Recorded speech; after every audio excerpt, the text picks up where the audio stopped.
Your Worldwide Podcast.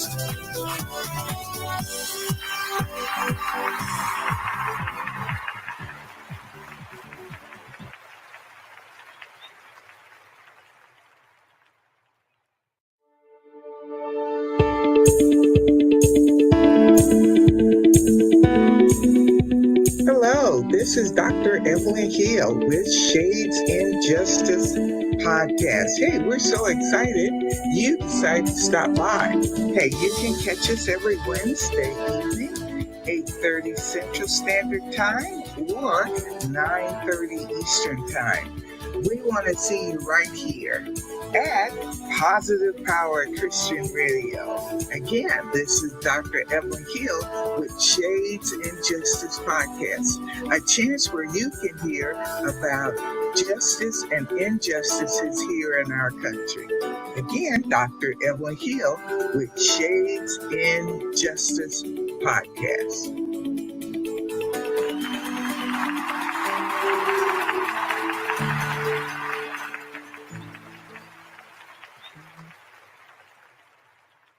Hello and welcome to Shades in Justice Podcast. This is your host, Dr. Evelyn Hill, and I am so excited to have you with us on today.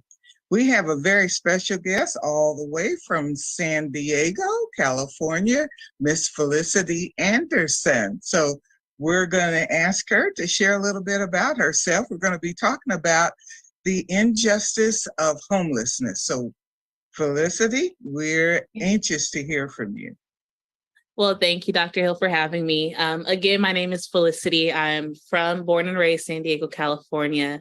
Spent a couple of years in Los Angeles where I really honed in on my love for advocacy with the homeless population. And now I'm here in Missouri, working still with families that are experiencing poverty. And so I've had a very untraditional route when it comes to my journey with social work and with social advocacy. As I mentioned, coming from San Diego, finishing high school, I went straight to college, wanting to do what was right, in the standard of what is right. And quickly I realized this is about to be a waste of my money because I have no idea what I want to do. But what I did know I loved is the fact that every Friday morning, my mother and I would be at the soup kitchens where we would be serving individuals living in downtown San Diego on the streets. We would be doing worship with them. We would be praying with them. My mom would always give a word. And so that was my upbringing. And then in the middle school, my father led a church in downtown San Diego where it was all individuals that were experiencing homelessness at the time. And I was the worship leader. And so this community has always been a part of my family. It's always been a part of the foundational pieces for me. And so when I dropped out of college, the opportunity arose for me to move to Los Angeles to do a leadership school, specifically working with people experiencing homelessness, victims coming out of human trafficking. And I did that. And so it has sparked a long journey of advocacy and social work. And I just finished my degree here at KU and working toward that master's program. And so I'm just excited for all the opportunities here, all the privileges that I get to experiences of meeting you and things like that. So that's a little bit about me, and I'm excited to be here. Well, thank you, Felicity. I am so excited to have you in this podcast today because not often do we have young people who have served the homeless while they were growing up with parents. So your story is very unique. You could have gone the other way where you didn't want to be around the homeless, but instead you've taken on the mantle of your parents to extend services and love to individuals who are experiencing homelessness. So we applaud you for the great work that you have done, even as a young person, and for the work you're doing now. Now, I met you while being at Avenue of Life. And one of the things I must say about Avenue of Life, they do a wonderful job of serving the homeless, and specifically the families of kids in schools. And so we grew that program on the Kansas City, Kansas side. And now the executive director has moved it over to include other communities. So would you like to share a little bit about your role now at Avenue of Life and kind of where it's at and what you have been experiencing? Absolutely. So I got the privilege of meeting you as I came in last August as an intern, finishing my degree at KU. I picked Avenue of Life to finish my practicum at, and started there, fell in love with the mission, fell in love with the goal, fell in love with the families. And 2 months later was promoted to full-time case manager. Apparently I did a good job. I supported them to the point that I was asked to go ahead and help launch the soft pilot of the Missouri program, empowerment within the KCPS school district.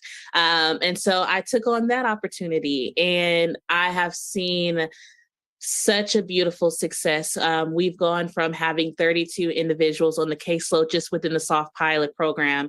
And these are families experiencing chronic homelessness, living in hotels for 5+ years, having 7+ evictions on their name, felonies that they've had since they were 19, now they're in their 30s.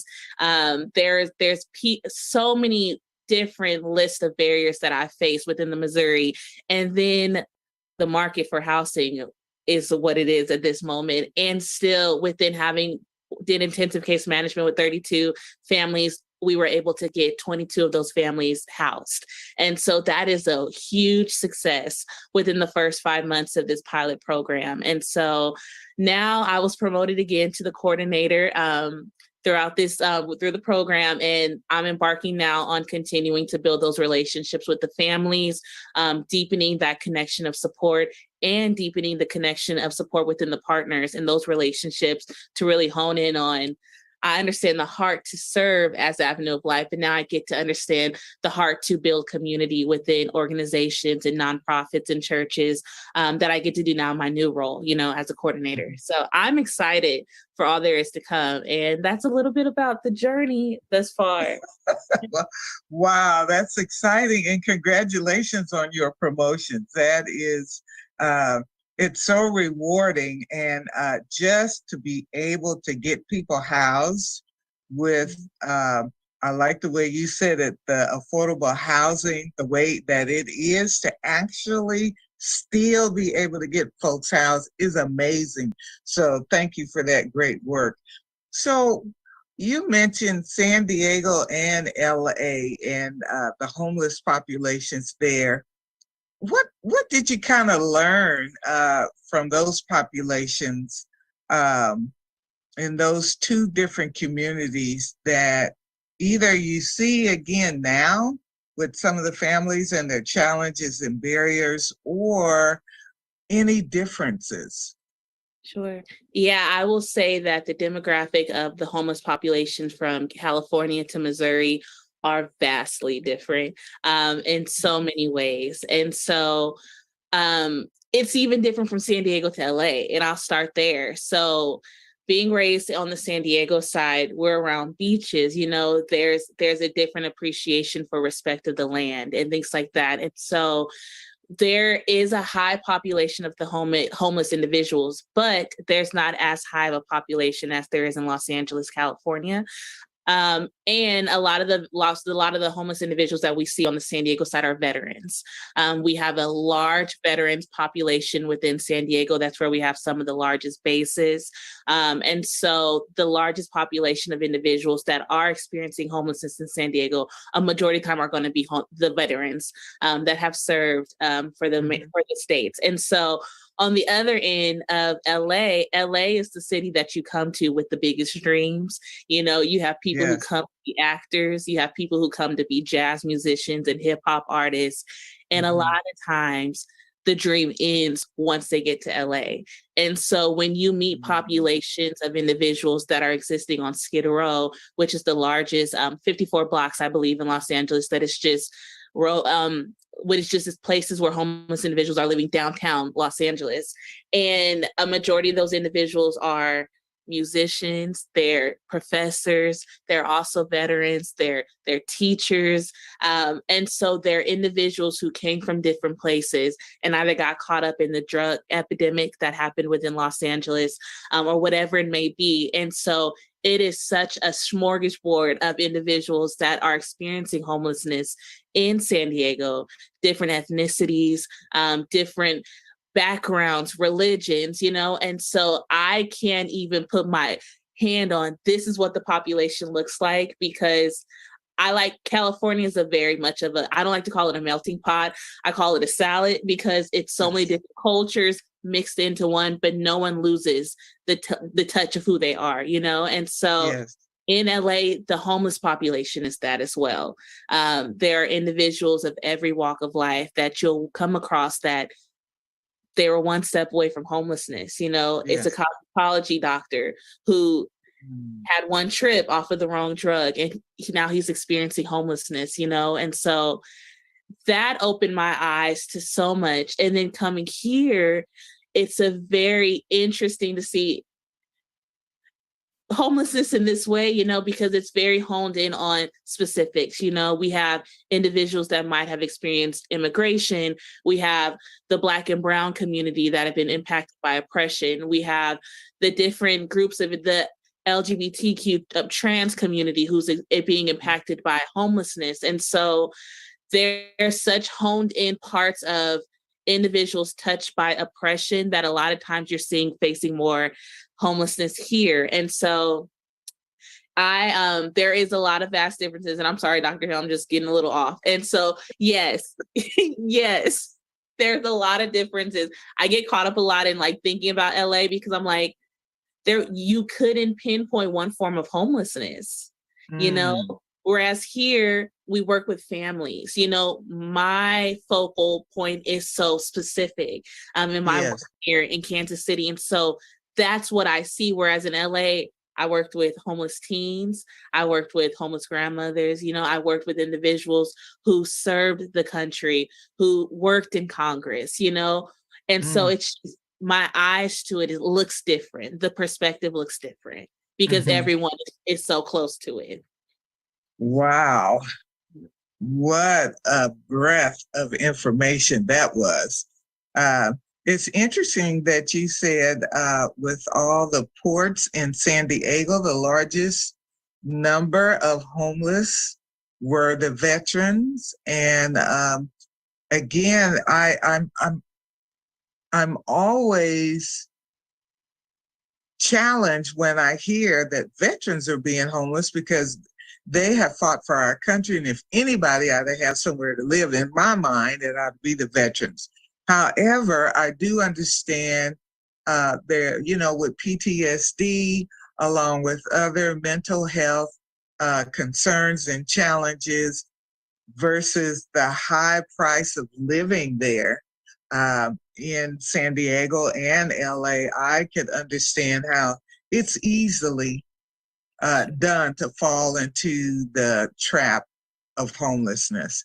And did you say 64 blocks of 54. homelessness? 54. Wow. Yes. That's a lot. And then, like you said, here in the Kansas City area, you've worked mostly with families, but out there you worked largely with individuals, be it veterans or teens, and not very many children out there, evidently, in that homeless arena. Okay, all right. Well, thank you for sharing that. Tell us about the folks you were able to help when you were in LA and San Diego. You mentioned that your folks kind of brought you into that, and you was a praise and worship leader in your dad's church, and most of the congregation was homeless? Yes. So my parents have pastored in multiple places throughout my childhood. But for a bulk of it, it was within the community downtown that were a majority of homeless individuals that would come to our church. And so I saw my dad not have a separation between how he loved the individuals that were experiencing homelessness. I monitored my mom not have a separation with how she loved the individuals experiencing homelessness.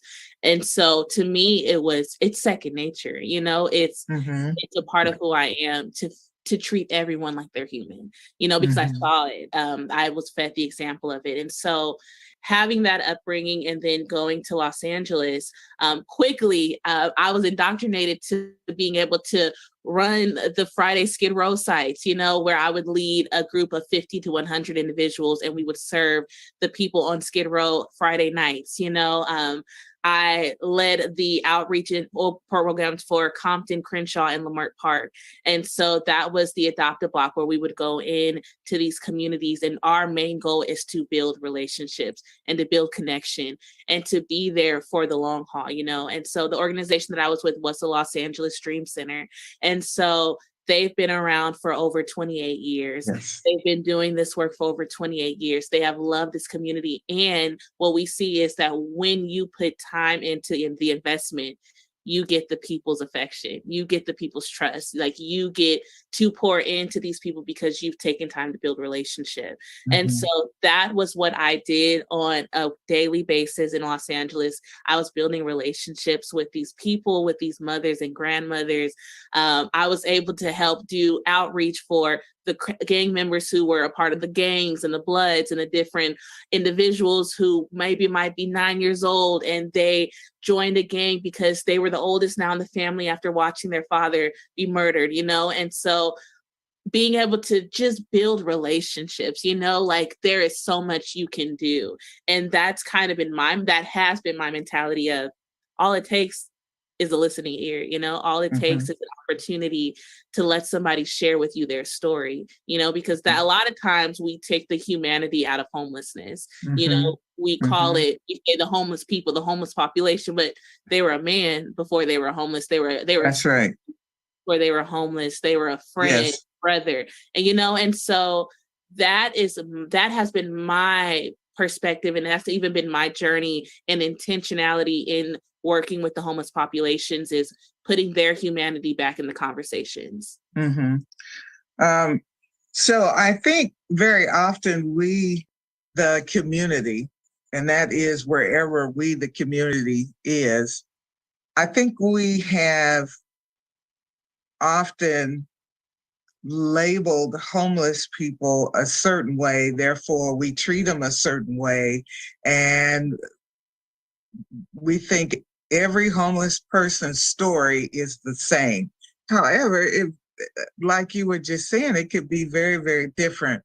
One of the things I was amazed at when I first went into understanding homelessness was the average age of the homeless is 7 years old, which is totally different from what was in my mind. I thought in my mind, when I see the older gentlemen, either Black or white, I haven't seen too many Hispanic that I knew of that were Hispanic here in our community. But when I see the individuals, for years I thought, okay, they just need to get themselves together. They need to get off of drugs, and they need to get a job, when often it's a whole lot more than that. And so by you just sharing some of the circumstances of some of the individuals that you worked with, it solidifies the fact that we don't know their stories, and who are we to judge? In fact, we need to take on a different mindset, which is, what can we do to help? What can we do to help?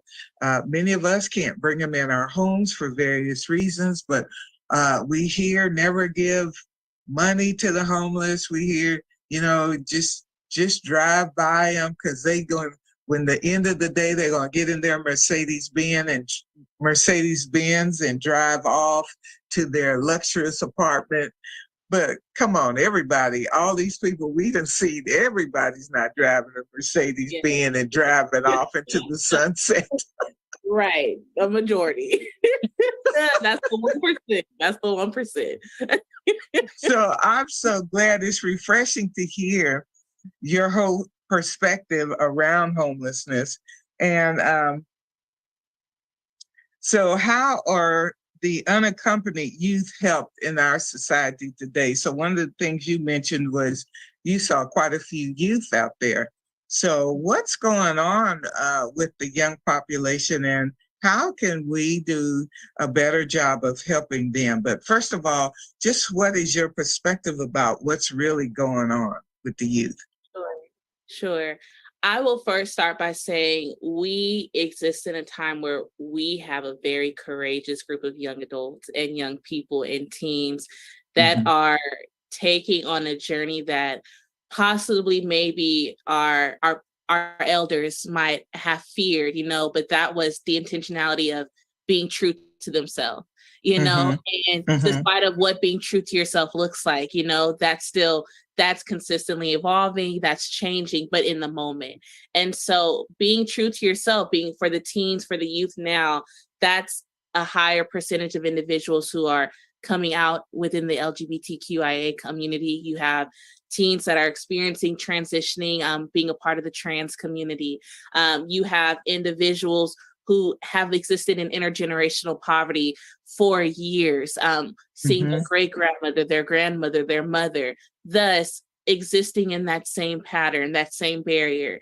And so there are so many different reasons still on why unaccompanied youth is even a thing, to think Mhm. that we have vulnerable children, we have vulnerable teens, we have children who do not have the support and the resources to gain a home. That's Mhm. heartbreaking. And Mhm. in that, there are individuals, there are people who are working to change that. And so I think that is an ongoing, a growing thing. But for me, I'm seeing a big group of individuals who are experiencing. So my time in LA was the trans community, was the LGBTQ community, was the Black community, Hispanic community at times, and the white community at times. These were people who came in, thankfully, within the Los Angeles Dream Center. They had their unaccompanied youth floor. And so we had Mm. mentors who lived and residents who lived on the floor with these teens and with these youth, and they did job training with them. They did finance and budgeting.